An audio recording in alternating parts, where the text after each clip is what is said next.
Em meio à reformulação quase total do elenco, o setor ofensivo virou a principal carência da Macaca para 2025, com a saída de 3 jogadores e a lesão de Gé, que passou por cirurgia e deve retornar somente na reta final do Paulistão.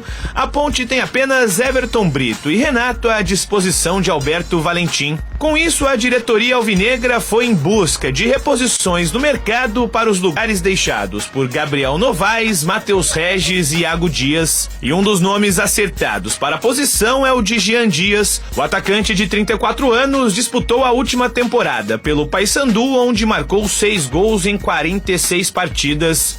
Jean deve assinar com a Ponte até o fim de 2025 e vai ser mais uma cara nova no elenco. Segundo o presidente do clube, Marco Antônio Eberlin, a Macaca fará de 12 a 14 contratações para o ano que vem, além da permanência do Meia Elvis. Ainda no vai e vem da Macaca, um jogador que estava em negociações com a Alvinegra acabou acertando com outro clube na tarde de ontem. Wanderson, que atuou pelo CRB em 2024, foi anunciado oficialmente pelo Avaí. Com o Paulistão marcado para começar dia 15 de janeiro, a diretoria alvinegra ainda tem o mês de dezembro e o início de janeiro para realizar a montagem do elenco de olho no estadual. O primeiro compromisso do clube será contra o Novo Horizontino, fora de casa. O Wanderson não vem mais, né? Ontem estava contratado, hoje não está mais. Foi lá pro Avaí. A Ponte mesmo não confirmou nenhuma contratação. Entre nós aqui, né? Vocês da imprensa que fica lançando esses nomes. Tigrama, por isso que eu odeio essa época. Odeio, não por causa do Natal, tô falando esportivamente. Porque aí você fala com a fonte, aí a outra parte, a outra ponta confirma, o cara vai vir, daqui a pouco o cara tá desembarcando lá no Avaí. E você quebra a cara com quem? Com o seu cliente, com o seu ouvinte. Isso é muito desagradável. Mas todo ano é a mesma coisa. A mesma coisa. Clube atravessando. Mesma coisa. Quando surge... É por isso que os clubes não divulgam. Porque a partir do momento que divulgou o nome, aí um monte de gavião vem em cima, tá interessado, então eu vou contratar. Mas ainda bem que é assim, Cega. Ainda bem, porque senão nós vamos falar do que aqui? Do sexo da formiga? Também tem esse lado. Você já viu que formiga, os caras falam, formiga, mas não tem o formigo? Como é que a formiga engravida para botar o ovinho para nascer? Tem formiga? Então isso aí é bullying contra o sexo masculino. Também acho. Tudo é formiga. Você já viu falar onço? Tudo é onça, é feminino. Mas quem que fecunda a onça para nascer a oncinha? É o onço. Não entra nessa tese aí que você vai se dar mal, hein? Não entra nessa, não. Melhor comentar sobre a Ponte Preta que você vai se dar melhor. Ainda bem que tem especulação. Vem o Wanderson, não vem o Wanderson, porque vem. Ainda bem, assim a gente tem assunto, porque senão, se eu for discutir sexo do onço, isso me revolta isso daí. Eu nunca vi, nunca ninguém me apresentou um onço. É só onça. É engraçado isso. A torcida tá brava, hein? Muito brava.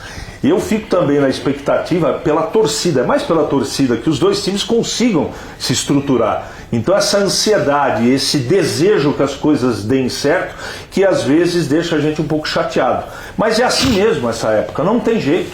As duas diretorias estão se mexendo. Dizem que semana que vem tem pacotão dos dois lados. Então, como diria o profeta Valdemir Gomes, vamos aguardar. Olha, ontem lá na Rádio Bandeirantes nós temos o programa Esporte em Debate das 5 até as 7h30. Vários torcedores pontepretanos querendo saber sobre a iluminação do estádio Majestoso. Por que a preocupação? Porque o Campeonato Paulista começa dia 15 e a preocupação é que a iluminação não esteja pronta.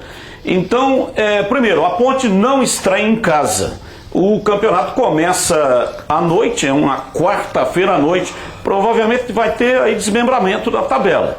Mas por enquanto a federação anunciou a tabela e a Ponte enfrenta o Novo Horizontino fora de casa. A Ponte só joga em casa no dia 22 de janeiro. Então, provavelmente será nesse dia que a Ponte vai inaugurar a nova iluminação. E o trabalho continua, mas o problema ali é o seguinte: o que a Ponte está fazendo é um reforço lá em cima nas torres, porque as torres terão 4 lâmpadas a mais do que tem hoje. a torre de iluminação. A ponte vai ter 1.600 lux. Lux é a unidade que mede a intensidade da luz. A CBF exige para a Série A, para a Série B, não tem nenhuma exigência nem para a Série C. Para a Série A exige um mínimo de 1.500 lux. A ponte terá 1.600. Então veja, vai ter uma iluminação superior ao mínimo exigido para a Série A por conta da CBF. Mas você vê quanta incoerência da CBF?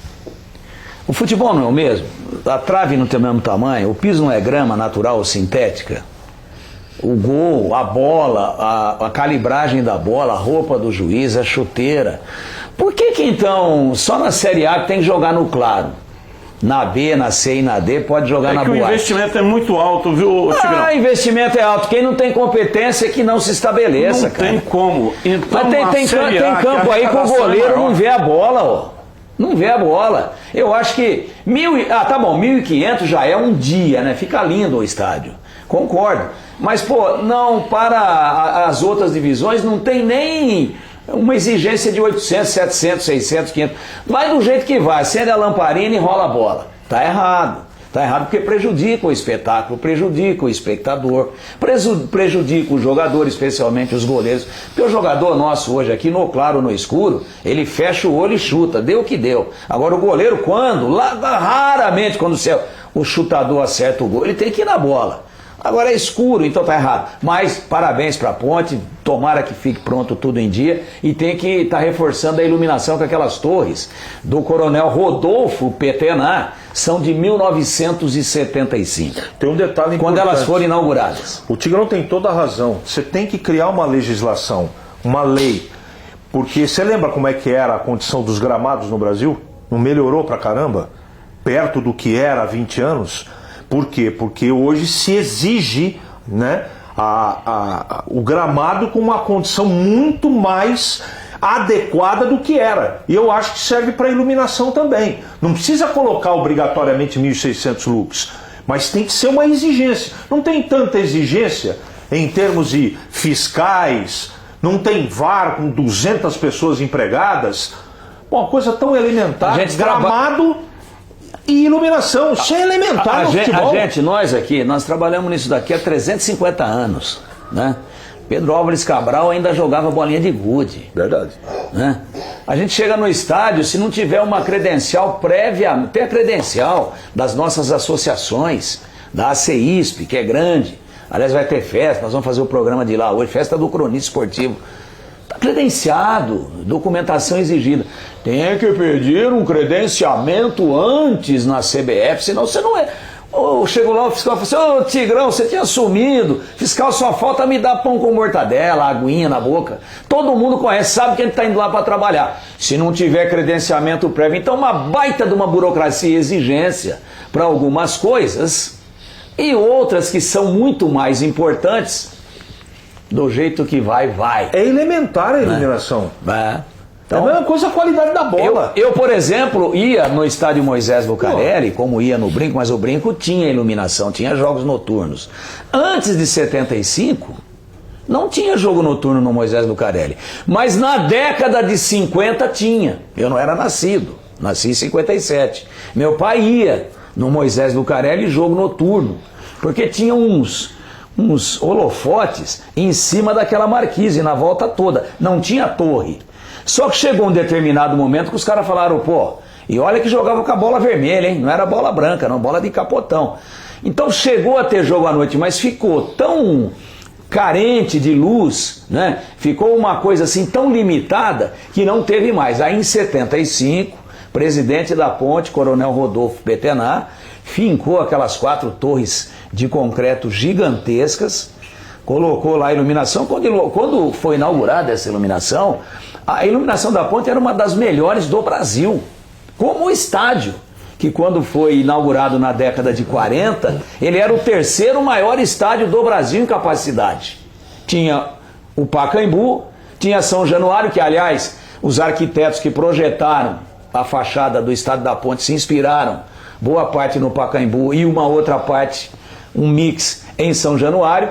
Né? Então é assim, as coisas vão mudando, vão ficando ultrapassadas. E agora a Ponte vem para esse momento de investimento legal. O Guarani já fez o ano passado e ficou muito boa a iluminação. E a condição de trabalho para nós, condição de trabalho para os jogadores e principalmente conforto e prestação de serviço para o torcedor. Porque o torcedor paga para ver, mas a iluminação está tão ruim que ele não vê nem a bola. Então agora está melhorando, parabéns, legal. E quanto às contratações, a Ponte vem fazendo contratações, todas até agora, confirmadas não pela Ponte, mas pela nossa reportagem, pelas nossas fontes, todas acima de 30 anos. E aí, nenhum problema. Mas nós precisamos saber qual vai ser a hora de fechar do elenco, especialmente o time titular, qual que vai ser a média, né?